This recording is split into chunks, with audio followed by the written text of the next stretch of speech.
You'd never know it from the outside, but in there, through those doors, is one of the world's oldest and most advanced data recovery companies. DriveSavers headquarters here in Novato, California, features almost 100 employees, almost that many security certifications, and a $2 million ISO 5 clean room. And they sponsored us down here to have a close look at how it is they take this and turn it into this. So let's go inside.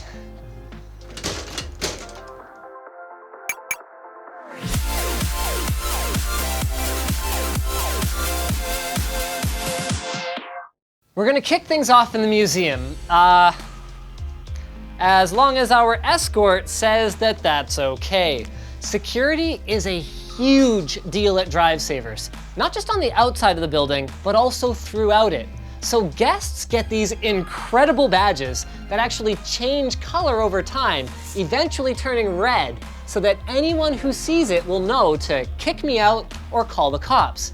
And everything in here is on a need-to-access basis, with biometric security on secure spots and annual background checks for all staff members. So these guys have recovered data from pretty much everything that you would normally think of. Hard drives, phones, laptops, SSDs, and from a lot of things that you probably wouldn't think of. Defibrillators, photocopy machines, and even a TiVo. So the museum here contains many of their biggest success stories, both in terms of the importance of the data that was recovered. They once saved Twisted Sister's Christmas album and 12 episodes of The Simpsons, including the conclusion of the Who Shot Mr. Burns cliffhanger during a national contest to guess who did it, and in terms of the difficulty. So, run over by an 18-wheeler? Check. Lit on fire? Check. Buried in a mudslide? Check that too. This one that you're looking at right now was actually pulled from a sunken cruise ship after sitting underwater for 2 days. It had the owner's memoirs successfully recovered from it. Now, let's talk about how they do it. Consultation and, in some cases, even diagnosis with an analysis of what data they expect to get back is free. So you send in your drive where shipping sorts it into a colored bin according to the priority of the job and the cleanliness of the drive or device. And you might think to yourself, oh, come on, it's a hard drive. How dirty could it be? But they've actually had to obtain a Geiger counter to evaluate the radioactivity of drives coming out of nuclear disasters. And through some of their forensics work, they've even seen devices come through here that were found on murder victims. One phone apparently had the camera element gouged out before being placed back on the victim's body in an apparent attempt to get rid of the photos. So yeah, DriveSavers got that back. Good work, idiot. Hope prison's treating you well. From shipping, your bin travels to one of a few different places, and we'll go through those in a minute, but everything will eventually get the cloning treatment, and that starts here. DriveSavers keeps a huge inventory of spare, wiped donor drives because you dramatically improve your chances of recovery if you're working with a bit-for-bit digital copy of your data set. It gives you the time to analyze more than just what files were there, and then dig into who accessed them, when, what did they do. These kinds of things can be particularly important in cases of corporate intellectual property protection, for example, where there might have been some attempt to destroy data or cover up a data access. The folks in this room also do the initial analysis of RAID arrays using software tools like the one you're looking at here to rebuild the array logically and determine which drives are probably working fine versus which ones will likely need physical repairs before making a cloning attempt. And they've got the hardware for everything from reconstructing a 4-drive home NAS array to this over here. This is a 45-drive JBOD that's on standby waiting for, I don't know, maybe another 96-drive server that got gallons of water dumped on it due to a sprinkler system malfunction. Because yeah, that was a thing that happened. But as you saw in the museum, a lot of the hard drives that come through here need a lot more than a little bit of software reconfiguring. So, welcome to the clean room.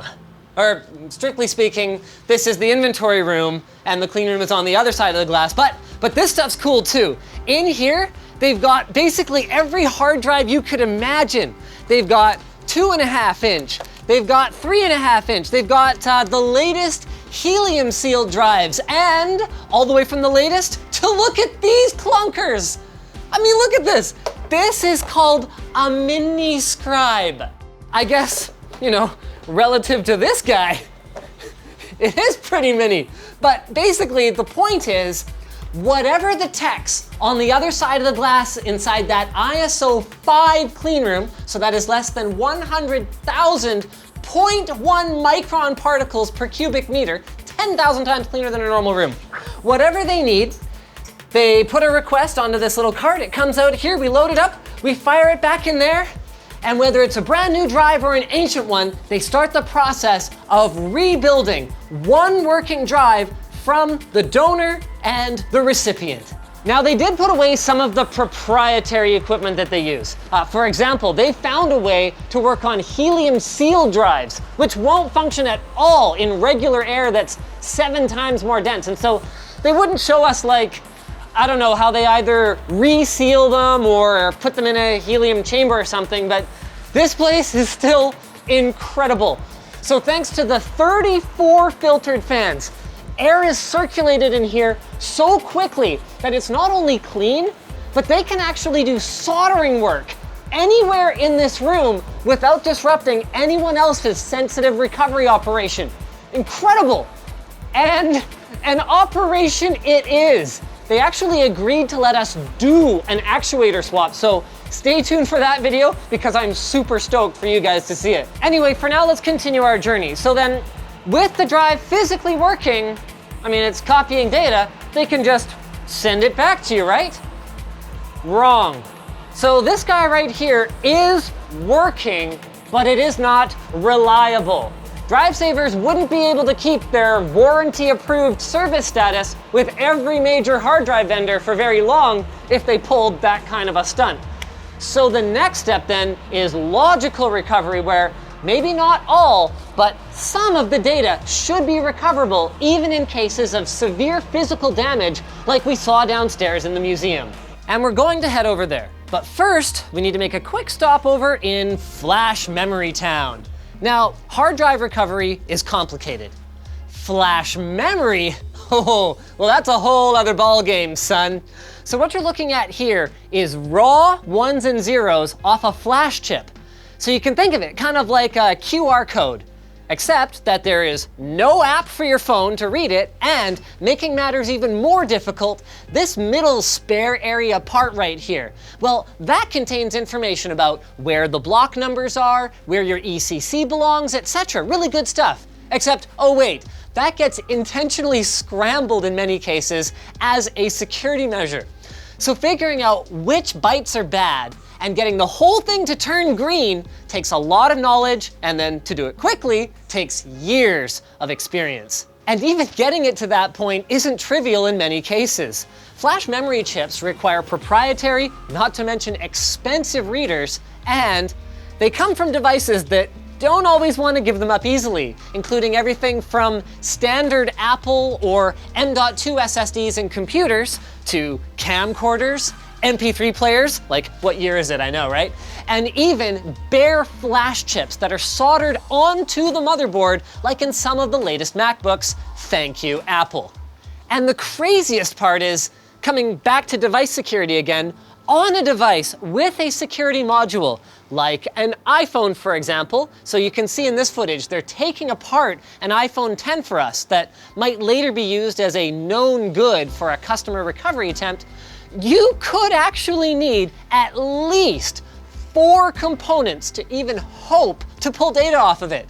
The NAND flash itself, which needs to be desoldered from the board, and the baseband IC, the controller, which you can actually see from this disassembled A8 chip, actually sits under the RAM with contacts on the top and bottom, and the ROM. So 4 parts, which means that if you were to hope to pull data from a badly damaged one of these, you would need to desolder, clean, reball, and resolder all of these 4 components successfully to a donor phone. And did I mention, by the way, that even the couple generations old A8 processor already had 1,100 contact points. So they apparently haven't attempted an operation like this with the 10 yet, but they think that it might be possible.